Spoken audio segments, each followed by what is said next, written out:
Attention, cette émission est laissée à la discrétion de l'auditeur. Les propos et les opinions peuvent choquer. Oreilles sensibles s'abstenir. Richard Martineau. Un animateur pas comme les autres. Richard Martineau. Cube Radio. Bon mercredi, bienvenue à Cube Radio. Le Journal de Montréal, le titre de l'année sur leur page couverture, Bye Bye Dubaï. C'est très drôle, c'est le titre de l'année. Eh boy, ça c'est ce qu'on appelle l'échappée ben raide, Madame Magali Picard. On va en reparler bien sûr aujourd'hui. Est-ce que vous avez vu la page couverture du National Post? On montre la photo en gros d'un enfant de 9 mois qui est pris en otage par le Hamas. Un enfant qui a été pris en otage à l'âge de 9 mois. Pourquoi? Parce qu'il a commis le crime d'être israélien. Ce bébé-là a commis le crime d'être israélien. Donc, boum, on le prend en otage. Et dans toute l'histoire des échanges d'otages et de prisonniers, c'est comme si ça s'équivalait. Comme s'il y avait une équivalence. T'sais, ils donnent un otage, on donne un prisonnier. C'est égal. Non! On est en train de l'échapper complètement concernant le débat, concernant le combat, la guerre entre Israël et Hamas. D'un côté, c'était des prisonniers qui étaient dans des geôles israéliennes parce que c'est des gens qui avaient commis des crimes.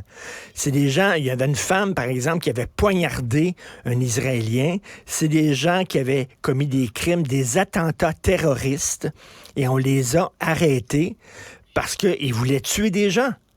De l'autre côté, ce sont des innocents qui n'étaient pas armés. On a abattu leur famille au complet. Eux autres, on les a gardés vivants pour pouvoir les prendre en otage. Donc, quand on dit « Hey, 5 d'un bord, 5 de l'autre », non. Jean-Luc Godard avait une célèbre phrase, il disait un débat, c'est pas 20 minutes les Juifs, 20 minutes les nazis. C'est pas ça. Là, c'est pas la même affaire du tout. Et il y a une femme, justement, qu'on a libérée des prisons israéliennes, qui était une Palestinienne crinquée, et elle venait tout juste de sortir, que déjà, elle appelait au djihad. Elle dit, faut continuer le djihad, faut continuer la lutte contre les Israéliens, puis tout ça. C'est pas la même chose que détenir en otage un enfant de 9 mois. Est-ce qu'on peut retomber sur terre, s'il vous plaît? J'aimerais vous faire entendre Jean-François Lépine, vous savez qu'il avait vanté le courage des combattants du Hamas. Il avait vanté le courage des combattants du Hamas à Radio-Canada. Il a participé à un balado qui s'intitule « Faits divers » et on lui a demandé si le Hamas était un groupe terroriste. Il a beaucoup patiné. Écoutons ça. Les terminologies. Nous, on dit, oui, le Hamas est un groupe violent, un groupe extrémiste, mais si on les appelle terroristes, qui est une connotation extrêmement importante politiquement, nos pays ont des listes d'organisations terroristes qu'ils inscrivent dans leur et qu'ils jugent comme telles, mais sous certains aspects, le traitement que les Israéliens font aux Palestiniens, aux civils palestiniens, peut souvent se comparer à une forme de terreur.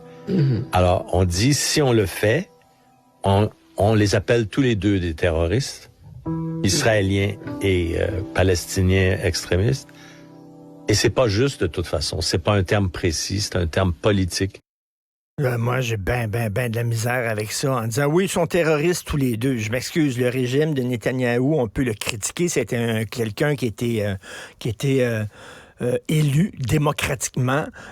C'est quelqu'un, oui, qui est en guerre, il envoie l'armée, oui, il y a malheureusement des dommages collatéraux, mais là, les soldats israéliens ne rentrent pas dans les maisons des civils en Palestine, découper les têtes, tuer les enfants devant leurs parents, appeler leurs parents en disant « Hey, je viens d'en tuer 3, je suis tellement content », se faire filmer en rigolant, en donnant des coups de pied sur la tête de leurs cadavres qu'ils viennent de tuer, c'est pas la même affaire du tout.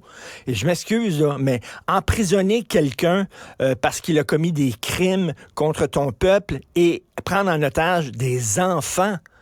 Si ça, c'est pas du terrorisme, c'est quoi? Ce relativisme-là dont fait preuve Jean-François Lépine m'inquiète au plus haut point.